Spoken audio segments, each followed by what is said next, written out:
Come on, fire. U.S. Army Private First Class Bradley Manning says this cockpit video of U.S. forces killing 8 Iraqi men, 2 of them journalists, helped convince him the war was a mistake. The U.S. soldier has admitted sending this and other secret government files to Julian Assange, the founder of WikiLeaks. Manning supporters call him a hero. Bradley Manning has aided people worldwide with better understanding what our government's doing. Manning says he downloaded the material while he was an intelligence analyst in Iraq. He says he got nowhere when he reached out to the New York Times and the Washington Post with his information, so he turned to WikiLeaks. Manning came to this bookstore near Washington in order to send the first files to Assange. He wasn't trying to be secretive. He said a winter storm had knocked out the internet at his aunt's home nearby. The material that WikiLeaks published in 2010 included hundreds of thousands of classified U.S. diplomatic cables and military reports. One cable focused on drone strikes. The president of Yemen promised the CIA director, "We'll continue saying the bombs are ours, not yours."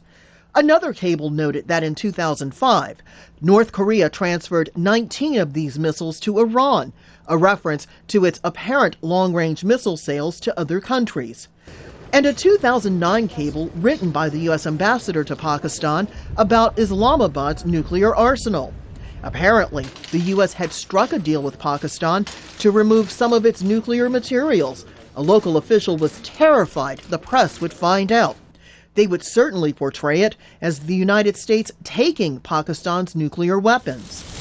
Not surprisingly, the Obama administration was outraged and embarrassed. I'm concerned about the disclosure of sensitive information from the battlefield. There is nothing laudable about endangering innocent people. They might already have on their hands the blood of some young soldier. Manning is charged with providing intelligence to the enemy and making it possible for intelligence to be published on the internet. If he's convicted, he could spend the rest of his life in prison. Manning's lawyer says he's a whistleblower and should be rewarded, not prosecuted, for exposing the worst sins of the government. Brad doesn't have to worry about making a difference in this world. He has made a difference.